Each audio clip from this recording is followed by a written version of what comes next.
जय बाबा स्वामी। जय आत्मेश्वर। हिमालय का समर्पण योग भाग 5 का आज चौथा दिवस है और हम हैं पृष्ठ क्रमांक 51 पर। गुरुदेव कहते हैं, दूसरा, यह निशुल्क है। इसके लिए आपको कोई फीस नहीं देनी होगी। मुझे कोई दान दक्षिणा नहीं चाहिए। मुझे यह करना अच्छा लगता है, इसलिए यह कार्य मैं करता हूँ। अगर वह अनुभूति आप पाना चाहते हैं तो कल सुबह नहा धोकर अपने चित्त को शुद्ध रखकर आएं। जिस भगवान को मानते हैं उस भगवान के आशीर्वाद लेकर आएं। और प्रत्येक मनुष्य को अलग बुलाता हूँ, इसलिए आपको अकेले को अलग बुला रहा हूँ। अनुभूति लेकर देखे, अच्छा लगे तो 45 दिन ध्यान करके देखे और अच्छा न लगे तो ना करे। और 45 दिन में फायदा हो तो जीवन भर ध्यान करे और न फायदा हो तो छोड़ दे। यह सब इतना सीधा और सरल है, आप चाहें तो करके देख सकते हैं। सुबह दूसरे दिन मनुष्य आता है, अनुभूति प्राप्त करता है और ध्यान करने लग जाता। धीरे धीरे ध्यान सीखने वालों की संख्या बढ़ रही थी और बाद में हमें बड़ा घर भी मिल गया, जहाँ एक बड़ा ध्यान खंड भी बनाया। रोज नियमित ध्यान करने आने वाले साधकों की संख्या बढ़ने लग गई और घर ही एक ध्यान का केंद्र बन गया। एक दिन शाम को मैं बाजार से सब्जियां लेकर वापस आया तो घर पर एक चुंग नामक आदिवासी पति पत्नी बैठे थे। उस पत्नी के शरीर पर दुनिया भर के तावीज थे। वह ठीक से बैठ भी नहीं पा रही थी। उसके पति ने और मैंने उसे तकिए लगाकर बिठाया, फिर वह बैठ पाई। वहाँ ऐसी प्रथा थी कि केवल चाय किसी को नहीं दी जाती थी। चाय के साथ 2 बिस्कुट अवश्य होते ही थे। वैसे उनको भी चाय और बिस्कुट थोड़ी देर में घर की काम वाली बाई ने ला कर दिए। घर की काम वाली बाई को यह बताया हुआ ही था कि कोई भी अतिथि आए ऐसे लाकर देना, तो उसने दिया। इतने समय तक मेरी पत्नी उनसे बातें कर रही थी। वह बाद में घर में भीतर बच्चों को देखने चली गई। थोड़ी देर उनसे बातें करके जाना वे पत्नी की बीमारी की समस्या से परेशान थे। पत्नी को लकवा मारा हुआ था। उसे खड़े भी नहीं रहते आता था और न बैठते आता था और वह मानसिक रूप से भयभीत थी। किन्हीं अज्ञात शक्तियों से भयभीत थी। उन्हें हिंदी भाषा ठीक से समझ में भी नहीं आ रही थी। वह पति पत्नी बहुत सभ्य और सुशील लग रहे थे। वे बड़ी आशा से मेरे पास आए थे कि मेरे पास कुछ दैविक शक्तियां हैं और उनको विश्वास था कि मैं उनकी बीमारी ठीक कर दूंगा। उन्होंने मुझसे कहा, क्या मैं ठीक हो सकती हूँ? मैंने कहा, क्यों नहीं हो सकती? अवश्य हो सकती हो, लेकिन कितने दिन में यह आपके समर्पण पर निर्भर है। आप जितनी समर्पित होकर मेरी बातें सुनेंगी उतना शीघ्र फायदा होगा। आप जैसा सोच रहे हैं वैसा मैं कोई बड़ा मांत्रिक या बड़ा दौंडाई नहीं हूँ। मैं आपके जैसा एक सामान्य मनुष्य हूँ। हिमालय की गुरु शक्तियों ने मुझे केवल प्रतिनिधि बनाकर समाज में भेजा है। उनकी समर्पण ध्यान साधना का प्रचार करने के लिए। यह साधना मोक्ष प्राप्ति का मार्ग है, लेकिन यह साधना करने से बीमारियां भी ठीक हो सकती हैं।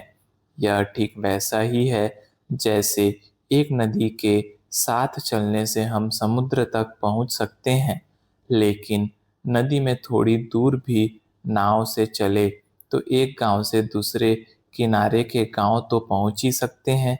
यह ठीक वैसा ही है। और दूसरा, तुम ही बता रही हो कि तुम कितने मांत्रिकों के यहाँ जाकर आई हो, कितने ओझा लोगों के पास जाकर आई हो, फिर भी तुम ठीक नहीं हो पाई हो और अंत में आप मेरे पास आई हो। मेरा ऐसा विश्वास है कि जब तक मनुष्य के भोग समाप्त नहीं होते, वह गुरु के दरबार तक नहीं पहुंचता है। तुम मेरे पास नहीं आई, गुरु के दरबार में आई हो, और अब आई हो तो यह भी जान लो कि अब तुम्हारे सभी भोग समाप्त हो गए हैं। अब तुम कह रही हो कि तुम स्वयं ही डॉक्टर हो। तुम्हें डॉक्टर की ही भाषा में बताता हूँ। जब हम एक डॉक्टर से दूसरे डॉक्टर के पास बीमारी दिखाने जाते हैं तो पहले क्या इलाज हुआ वह बताते हैं, क्या दवाइयाँ ली वह भी बताते हैं, लेकिन बाद में दवाइयाँ वही खाते हैं जो यह बाद वाला डॉक्टर लिख कर देता है और पुरानी दवाइयाँ छोड़ देते हैं। अब तुम्हें भी ठीक वैसा ही करना होगा। अब जो मैं कहूँ वैसा ही करना। तुम्हें स्वस्थ होने करने की मैं संपूर्ण जवाबदारी लेता हूँ। अभी तुम जो मेडिसिन ले रही हो वह लेती रहो, लेकिन तुमने अपने शरीर पर जो जगह जगह धागे तावीज बांध रखे हैं ये निकाल दो। उस डॉक्टर चुंग ने कहा, मैंने वे तावीज निकाल दिए तो मेरा कुछ बुरा होगा क्या? मैंने कहा, इतना तो बुरा हो ही गया है, और बुरा क्या हो सकता है? कल सुबह नहा धोकर सब तावीज निकाल कर मेरे पास आना। वह आने को तैयार हो गई और बाद में उसके पति उसे सहारा देकर ले गए। दूसरे दिन फिर उसके पति उसे लेकर आए। उस दिन वह थोड़ी ठीक लग रही थी क्योंकि उसने सभी तावीज निकाल दिए थे। फिर मैंने उसे पूर्व दिशा में मुंह करके बिठाया और अनुभूति कराई। उसमें थोड़ा सा चैतन्य प्रवाहित किया और गुरु शक्तियों से प्रार्थना की। यह मेरे नहीं, आपके द्वार पर आई है। मैं तो बस आपका एक माध्यम हूँ। इसके विश्वास को बनाए रखना। और वह डॉक्टर चुंग थोड़ा आराम महसूस करने लग गई और फिर रोज ही वे आ रहे थे। एक दिन उसने शर्माते हुए कहा, एक और तावीज मेरे कमर पर बंधा हुआ है। वह 1 लाख रुपए में खरीदा है। क्या वह भी निकाल फेंकूं? महंगा है ना, इसीलिए नहीं निकाला, और कपड़े के भीतर था, इसीलिए आपको नहीं दिखा। मैंने कहा, मैं जानता हूँ, लेकिन समर्पण का भाव प्रत्येक का व्यक्तिगत भाव है। अब गुरु शक्तियों को कितना समर्पित होना है यह तेरा तू ही जाने। यह सोचकर ही मैं कुछ नहीं बोला। और दूसरा, मेरा विश्वास है नकारात्मक शक्ति कभी भी सकारात्मक शक्तियों के आगे नहीं टिक सकती है। तू एक ना एक दिन वह निकालेगी। मैं तो बस इंतजार कर सकता हूँ, और वही मैंने किया। तेरी आत्मा को जगाने का कार्य गुरु शक्तियों ने मेरे माध्यम से किया। अब तेरे ऊपर जो काले दाग है वे तुझे ही प्रथम दिखेंगे और तू ही वे दूर करेगी। गुरुजी, वह 1 लाख रुपए में खरीदा था, इसीलिए निकाल नहीं पा रही हूँ। मैंने कहा, वह 1 लाख रुपए का होगा, लेकिन तेरे तो कोई काम नहीं आया। जो 1 लाख रुपए में बेच गया हो उसमें परमात्मा की शक्ति कैसे हो सकती है? क्योंकि जिसने दिया वही मनुष्य लालची है। गुरुजी, मुझे डर है कि वह तावीज देने वाला मांत्रिक तावीज निकालने पर मेरा कुछ बुरा न कर दे। मैंने कहा, तेरा अब कुछ बुरा नहीं होगा, इसकी जिम्मेदारी मैं लेता हूँ। फिर उसने वह तावीज भी निकाल कर फेंक दिया। मैंने कहा, उसे किसी नदी में डाल दे। फिर उसे समझाया, परमात्मा मनुष्य को जो देता है वह सब निःशुल्क होता है। पैसे का व्यवहार परमात्मा की कृपा में नहीं होता, और जहाँ पैसे का व्यवहार होता है वहाँ समझो परमात्मा नहीं होता। यह आज का गुरु मंत्र सदैव याद रखना। बाद में वह पति पत्नी दोनों चले गए। मैंने बाद में पत्नी को सारी बातें बताई। पत्नी को बताया, इस प्रदेश में जनसंख्या बहुत ही कम है, और ऐसे स्थान पर अगर समर्पण ध्यान साधना का प्रचार करना है तो कुछ विशेष प्रयास करना होंगे। तभी लोग इस ध्यान की पद्धति की ओर आकर्षित होंगे। इसलिए मैंने ऐसा किया। सामने वाले को शीघ्र कुछ अच्छा महसूस हो तो वह जल्दी इस ओर आकर्षित होगा। एक दिन वह पति पत्नी काफी फल लेकर मिलने को आए।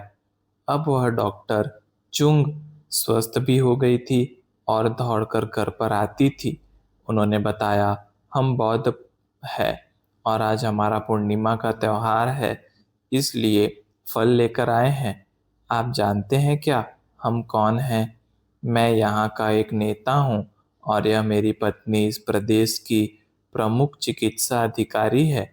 हमने हमारी पहचान जानबूझकर आपसे छुपा कर रखी। हम देखना चाहते थे कि आप आम आदमी से कैसा व्यवहार करते हैं। हम हमारी लाल लाइट लगी गाड़ियाँ पास की गली में खड़ी करके आते थे और वहाँ से पैदल आते थे, लेकिन हम यह देखकर बहुत खुश हुए कि आप आम आदमी से भी अच्छा व्यवहार रखते हैं। मैंने उन्हें बताया, मैं मेरे घर को सद्गुरु का एक दरबार समझता हूँ और आने वाली प्रत्येक आत्मा ही है और जिसको उन्होंने ही बुलाया है वह उनकी ही मेहमान है, ऐसा मेरा भाव है। तो मैं उनका सेवक हूँ।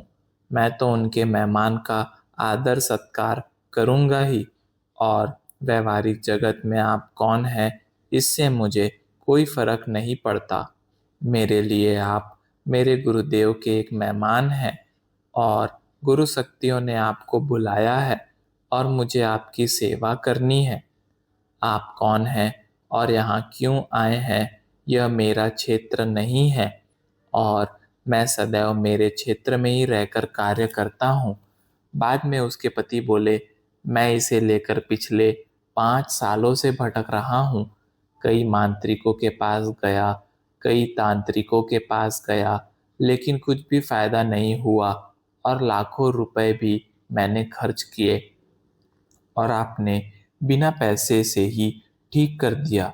मैंने उसे समझाया, प्रत्येक आत्मा की अपनी एक शक्ति होती ही है और उस शक्ति द्वारा प्रत्येक आत्मा शरीर को सुरक्षा देती ही है। लेकिन जब हम उस आत्मा के ऊपर अनेक अन्य आत्माओं के, विशेषतः यानी मृत आत्माओं के बंधन बांध देते हैं, तो वह स्वयं जो स्वाभाविक कार्य करती है वह नहीं कर पाती है। मैंने केवल उनकी आत्मा को खुलकर कार्य करने का मौका दिया। उनकी आत्मा ने ही सारा कार्य कर दिया, क्योंकि उनकी आत्मा गुरु शक्तियों से जुड़ी हुई महसूस कर रही थी। सकारात्मक शक्तियों के सानिध्य में रहकर वह आत्मा सकारात्मक होगी ही और सकारात्मक होने पर वह जिस शरीर में है उसे फायदा होगा ही। मैंने केवल उसमें आत्मविश्वास जगाया कि वह स्वयं बिना किसी सहारे के ठीक हो सकती है। दूसरा, परमात्मा की कृपा सदैव निःशुल्क ही होती है। जो परमात्मा की शक्तियों का भी व्यापार करते हैं वह केवल दिखावा होता है। वास्तव में परमात्मा के राज्य में व्यवहार को कोई स्थान नहीं है। लेकिन जब तक तुम्हारे पत्नी के भोग भोगना थे वह उन्हीं लोगों में रही और जब वह समाप्त हुए वह सही मार्ग पर आ गई। तुम्हारी पत्नी एक अच्छी पवित्र आत्मा है, बस उससे अच्छे वातावरण में रहने की आवश्यकता है। हम किसी को पूर्ण समर्पित होते हैं तो हम एकदम खाली हो जाते हैं, दोष मुक्त हो जाते हैं। हम कहाँ समर्पित हुए उसको कोई महत्व नहीं है। जहाँ समर्पित होते हैं वह स्थान भी खाली होने का निमित्त ही है। इस सब में मैं भी केवल एक निमित्त हूँ। तुम्हारे पत्नी के भोग समाप्त हो गए थे, यही सत्य है। वे बोले, नहीं, यह तो आपका बड़प्पन है, आप ही की कृपा में यह सब हुआ है। मेरे लायक कोई भी सेवा हो तो बताना। मैंने कहा, ठीक है। बाद में वे चले गए। मेरी बेटी धीरे धीरे बड़ी हो रही थी। उसे मिट्टी में जाकर खेलना खूब पसंद था, लेकिन मैं ध्यान रखता था कि वह मिट्टी में खेलने न जाए। एक दिन पत्नी ने मुझे बताया, स्कूल में एक गोडाउन है जो तलघर में है। वहाँ आज मैं एक शिक्षिका के साथ गई तो वहाँ एक स्थान है जहाँ बैठते ही मुझे खूब चैतन्य महसूस होने लग गया और मुझे समाधि लग गई। मेरी दूसरी शिक्षिका ने मुझे जगाया, तब मैं जागी। मैं सोने में माहिर हूँ, लेकिन स्कूल में कभी नहीं सोती और वहाँ पर मैं सोई नहीं थी। मुझे ध्यान लग गया था। उस स्थान विशेष पर ही कुछ है। वहाँ क्या है, आप देखकर मुझे बताओ ना। मैंने कहा, मैं कल बताऊंगा, अब तू विचार मत कर। और फिर हम बच्ची के साथ खेलने लग गए। दोनों बच्चे आसपास के बच्चों के साथ खेलते थे। यह बच्ची ही सदैव घर पर रहती थी। उसे हम बाहर नहीं जाने देते थे क्योंकि वह मिट्टी में खेलने लग जाती थी। इसलिए उसका विशेष ध्यान रखना होता था। शाम के समय एक निश्चित समय और निश्चित स्थान पर ध्यान करते थे। हमारा घर संपूर्ण कॉलोनी के आखिरी में था। हमारे घर के पास सरकारी नर्सरी थी और बाद में नदी थी, और नदी के अंदर हाथी भी आते थे, और हाथियों ने हमला किया तो हमारा घर पहला पड़ता था। इसलिए इस घर को लेने से लोग डरते थे और हमने वही घर लेकर रखा था। लेकिन हमें कभी हाथियों का डर नहीं लगा और न कभी हाथियों ने हमें तंग किया।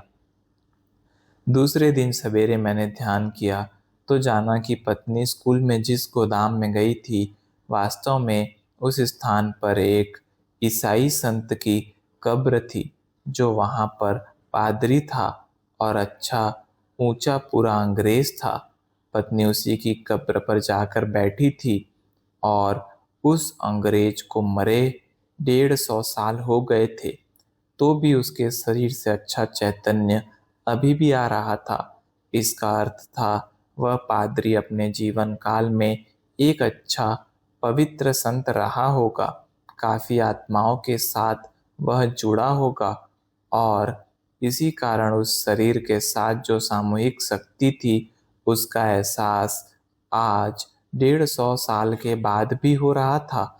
और दूसरा यह कि पुत्री के जन्म के बाद पत्नी भी अच्छी आध्यात्मिक स्थिति में आ गई थी और संवेदनशील हो गई थी, और यही कारण था कि उसे वह चैतन्य अनुभव हो सका। क्योंकि दूसरी शिक्षिका उसी स्थान पर बैठी तो उसे कुछ भी अनुभव नहीं हुआ, क्योंकि अनुभूति होने के लिए शरीर संवेदनशील होना चाहिए। मनुष्य दूसरों के विचार करके संवेदनशीलता खो देता है। सुबह फिर पत्नी को भी बताया। वहां पर 150 साल पहले एक कब्रिस्तान था और उसी के ऊपर तुम्हारी स्कूल बनी हुई है, और वह एक पवित्र पादरी की कब्र थी। मनुष्य के जीवन काल में मनुष्य के शरीर में जो भी आत्मा हो, उस आत्मा का प्रभाव मनुष्य के शरीर पर पड़ता ही है, और वह प्रभाव शरीर से आत्मा निकल जाने पर भी रहता ही है। जैसे गुलाब का फूल झाड़ पर से तोड़ लेने के बाद भी गुलाब के फूल की सुगंध बनी ही रहती है और वह काफी समय तक रहती है, ऐसा ही कुछ है। और यही कारण है कि समाधिस्थ सद्गुरु के आसपास सालों तक उसके शरीर का आभा मंडल बना ही रहता है, और इसी आभा मंडल के कारण ही हमें समाधिस्थ गुरु की समाधि के दर्शन करके शांति मिलती है। और अच्छी आत्माएं प्रत्येक धर्म में होती ही हैं, क्योंकि अच्छी आत्माएं ही धर्म की आत्मा होती है। उस घर के आसपास हम धीरे धीरे अच्छा बगीचा तैयार कर रहे थे। पत्नी को बगीचे का काफी शौक था और वह नए पौधे नर्सरी से खरीद कर लाती थी। हमारे घर के पास में ही नर्सरी थी। हम शाम को सभी एक साथ पास की नदी पर घूमने जाते थे। वह पहाड़ी नदी थी। वह ज्यादा गहरी नहीं थी, लेकिन पानी का प्रवाह सतत बना ही रहता था।